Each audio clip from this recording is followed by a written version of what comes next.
नई दिल्ली का बिरला मंदिर, जहां एक युवा भक्त नारायण, जिसे श्री रामचरितमानस कंठस्थ है, वो श्री हनुमान जी को सुनाया करते हैं।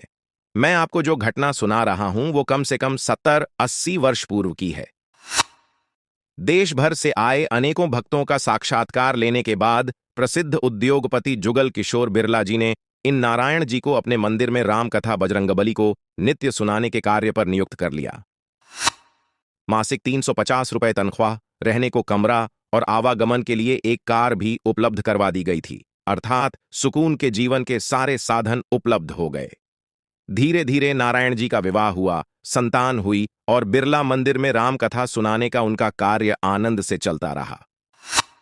अब ये जो जुगल किशोर बिरला थे, इनके गुरु थे महाराज जी, जिन्हें आप सभी श्री नीब करौरी बाबा के नाम से भली भांति जानते हैं।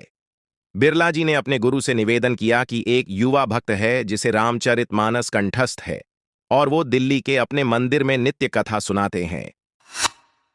श्री नीब करौरी महाराज जी ने बड़ी उत्सुकता बताई ऐसे युवा भक्त से मिलने की, और फिर एक दिन वृंदावन से वे दिल्ली पधारे भक्त नारायण जी से राम कथा सुनने के लिए।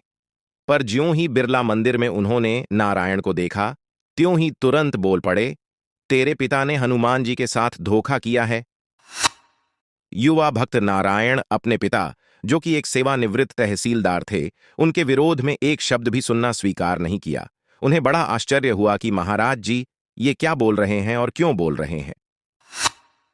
परंतु उन्होंने मन में निश्चय किया कि अगर महाराज जी की बात सत्य सिद्ध होती है कि मेरे पिता ने हनुमान जी को कभी धोखा दिया है, तो मैं उसी समय श्री नीब करौरी महाराज जी का शिष्य बन जाऊंगा। तो साहब ये नारायण जी आए अलवर राजस्थान, जो इनका गृह क्षेत्र था, और अपने पिता से कहा, पिताजी एक सिद्ध संत से भेंट हुई मेरी दिल्ली में, जो आपको हनुमान जी का गुनाहगार बता रहे हैं, आपको धोखेबाज बता रहे हैं। जैसे ही वो सेवानिवृत्त तहसीलदार साहब ने ये बात सुनी, वैसे ही उन्होंने अपनी आंखें मूंद लीं और वे 25-26 वर्ष पूर्व की उस घटना वाले दिन में पहुंच गए जहां उनका जीवन हमेशा के लिए बदल गया था। आइए हम भी उस दिन के बारे में थोड़ा सा जाने कि आखिर हुआ क्या था। एक चरवाहा बकरियां चराते हुए सीमा से बाहर जाने लगा। तब ये तहसीलदार साहब ने उन्हें सीमा पार करने से रोक दिया और समझाया कि यहां बकरी चराने की मनाही है। अब क्योंकि वो दो ही लोग थे उस सुनसान जगह पर, तो स्वाभाविक है आपस में बातें होने लगीं। बातों बातों में चरवाहे को पता चला कि तहसीलदार साहब के यहां संतान नहीं होती, सारे जतन कर लेने के बाद भी। बाबूजी, तुम दौसा के बालाजी हनुमान मंदिर में जाकर प्रार्थना करो, देखो तुमको बच्चा जरूर मिलेगा। क्या पता चरवाहे की शुद्ध सीधी सादी बात थी या भगवान की इच्छा। तहसीलदार साहब को ये बात दिमाग में बैठ गई और वो अगले ही दिन दौसा जिले में हनुमान जी के मंदिर गए, वहां प्रार्थना की और कहा, बाबा मेरे अगर संतान हो गई तो उसको आपके ही चरणों में अर्पित कर दूंगा। और फिर हनुमान जी की कृपा से इन्हें सच में एक पुत्र रत्न की प्राप्ति हुई, जिसका नाम रखा नारायण। अब कायदे से उन्हें अपने पुत्र को दौसा जाकर हनुमान जी के चरणों में अर्पित कर देना चाहिए था, पर तहसीलदार साहब के मन में पुत्र मोह उत्पन्न हो गया। भगवान मुझे क्षमा करना, अभी मेरी संतान को आपको अर्पण नहीं कर पाऊंगा, कहकर और धन्यवाद झांपिट करके वो लौट आए। शिशु नारायण धीरे धीरे बड़ा होता गया, और क्योंकि हनुमान जी महाराज की कृपा से इसका जन्म हुआ था, तो इसमें एक अद्भुत क्षमता प्रकट हुई। नारायण को पूरी श्री रामचरितमानस कंठस्थ थी। यही बालक नारायण आज बड़े होकर बिरला मंदिर में रहने लगे, और फिर एक दिन श्री नीब करोर महाराज जी ने इसे देखकर इसके पिता के द्वारा हनुमान जी को दिए वचन का स्मरण कराया। वृद्ध पिता वर्तमान समय में आए, उन्होंने आंखें खोलीं और कहा, हां, सचमुच मैंने हनुमान जी को धोखा दिया है, मैंने अपने वचन का पालन नहीं किया, पर यह बात मेरे और हनुमान जी के अलावा तीसरा कोई भी नहीं जानता है।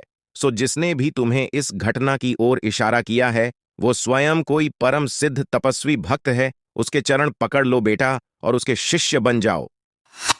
इस लड़के को रुपए पैसे संसार में मत उलझने दो, इसे यहां से मुक्त करो। महाराज जी ने उद्योगपति बिरला को आदेश दिया। नारायण की पत्नी और संतान के लिए मासिक धनराशि की व्यवस्था भी करवाई और नारायण को तुरंत मंदिर से सेवा मुक्त कराकर अपने साथ दिल्ली में ही मेहरौली में एक गुप्त साधना स्थल पर ले आए, जो एक हनुमान मंदिर था। वहां उन्होंने तप करने और राम कथा करने की आज्ञा नारायण को दी और साथ ही कहा, एक भी पैसा किसी से स्वीकार नहीं करना और हर नवरात्रि में बड़ा भंडारा करना। भक्त नारायण को बड़ा आश्चर्य हुआ कि पैसे भी नहीं लेना है, दान में और साल में 2 बड़े भंडारे भी करना है, ये संभव कैसे होगा?